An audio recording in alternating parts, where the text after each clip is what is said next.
हमें किसी भी स्थिति का न्याय केवल उसी से नहीं करना चाहिए जो हम देखते हैं। हम कभी यह नहीं जानते कि आगे क्या होने वाला है। नमस्कार मित्रों, आज हम प्रेरक प्रसंग लेकर उपस्थित हैं। आज का प्रसंग है बूढ़ा और घोड़ा। मित्रों, प्रसंग में आगे बढ़ने से पहले आप हमारे चैनल को अवश्य सब्सक्राइब कर लेना, वीडियो को लाइक और अपने मित्रों से शेयर करना। एक छोटा सा कमेंट्स लिखकर हमारा उत्साहवर्धन जरूर करना मित्रों।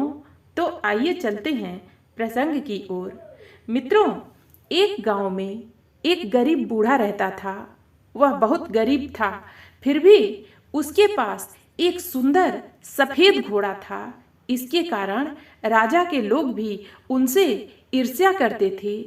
उसे उस सफेद घोड़े को बेचने के लिए राजा के तरफ से अच्छी कीमत दी गई थी, लेकिन बूढ़ा आदमी यह कहते हुए मना कर देता था कि यह मेरे लिए सिर्फ घोड़ा नहीं है, वह एक व्यक्ति और मेरा अच्छा दोस्त है। क्या आप किसी व्यक्ति या दोस्त को बेच सकते हैं? नहीं, यह हमारे लिए संभव नहीं है। एक दिन सुबह जब खलिहान घर में गया तो उसने देखा कि घोड़ा वहां नहीं है। यह खबर गांव में जल्दी फैल गई और पूरा गांव उनके घर पर जमा हो गया। गांव वालों ने कहा, तुम मूर्ख बूढ़े हो। हर कोई उस घोड़े को पाना चाहता था। सभी जानते थे कि किसी दिन यह घोड़ा चोरी हो जाएगा। आप उस घोड़े को अच्छी कीमत पर बेच सकते थे, फिर भी आपने उसे रखा। अब घोड़ा चला गया, यह आपका दुर्भाग्य है।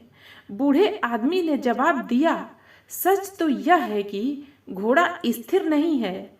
बाकी सब कुछ जो तुम कहते हो वह एक फैसला है। आप कैसे जानते हैं यह दुर्भाग्य है या नहीं? लोगों ने जवाब दिया, हमें मूर्ख मत बनाओ।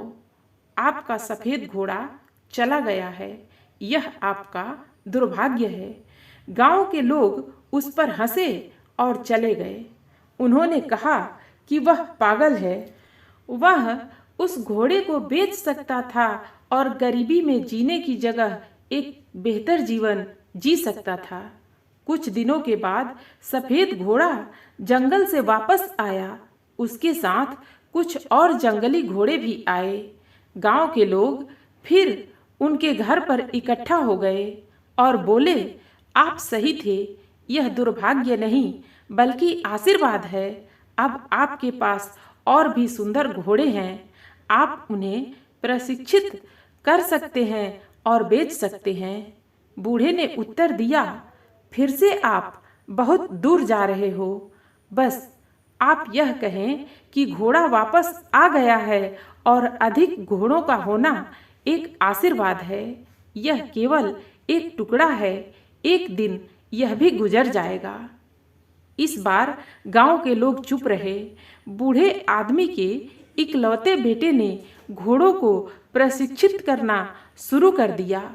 कुछ दिनों के बाद उन जंगली घोड़ों को प्रशिक्षण देने के दौरान बूढ़े का बेटा घोड़े से गिर गया और उसके पैर टूट गया। इस बात को सुनकर गांव के लोग इकट्ठे हो गए और बोले, आप ठीक कह रहे थे, अधिक घोड़े होना कोई आशीर्वाद नहीं है। अब तुम्हारा बेटा इससे घायल हुआ है। इस बुढ़ापे में अपने अपाहिज बेटे का क्या करोगे? बूढ़े ने उत्तर दिया, इतनी दूर मत जाओ, इतना ही कहो कि मेरे बेटे की टांग टूट गई है। कौन जानता है कि यह दुर्भाग्य है या आशीर्वाद, किसी को नहीं मालूम। एक महीने बाद युद्ध के कारण गांव के सभी युवाओं को सेना में भर्ती होने के लिए मजबूर होना पड़ा। इसीलिए युवाओं के माता पिता और गांव के सभी लोग रो रहे थे। गांव के लोग बूढ़े आदमी के पास आए और कहा, हमारे बेटे हमेशा के लिए चले गए। आपके बेटे की चोट लगना वरदान साबित हुई है। कम से कम वह जिंदा है और आपके साथ रह रहा है। बूढ़े ने उत्तर दिया, कोई नहीं जानता।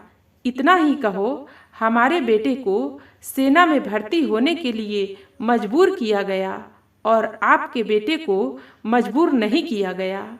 लेकिन कोई नहीं जानता यह आशीर्वाद है या दुर्भाग्य है, केवल भगवान जानता है। मित्रों, इस कहानी से हमें यह शिक्षा मिलती है कि हमें किसी भी स्थिति का न्याय केवल उसी से नहीं करना चाहिए जो हम देखते हैं। हम कभी यह नहीं जानते कि आगे क्या होने वाला है। मित्रों, फिर मिलते हैं अगली प्रस्तुति के साथ। धन्यवाद।